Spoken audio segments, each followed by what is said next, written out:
case briefs, and so much more. LSData's got what you're looking for.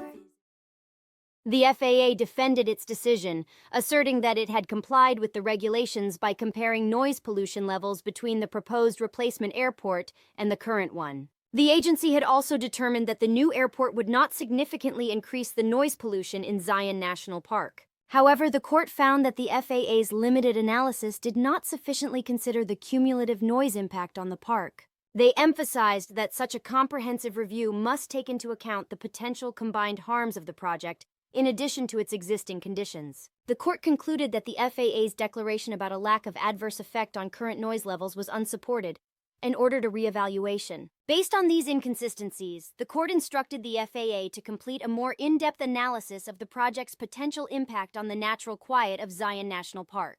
In accordance with federal law 42 U.S.C. section 4332(2)(c) and relevant case precedents, its new environmental assessment, or EA, should account for the prospective airport's total impact on noise pollution, factoring in nearby air traffic, air tours in the park, and historical acoustical data from 1995 and 1998. The court did not delve into the Grand Canyon Trust's claim that an environmental impact statement, EIS, was needed, as the current records were not sufficient to make a decision on that matter. Therefore, the court concluded by ordering the FAA to conduct a more thorough study of the project's environmental impacts before moving forward. Case briefs, and so much more. LSData's got what you're looking for. Visit lsd.law, elevate your mind. Leave the stress of class.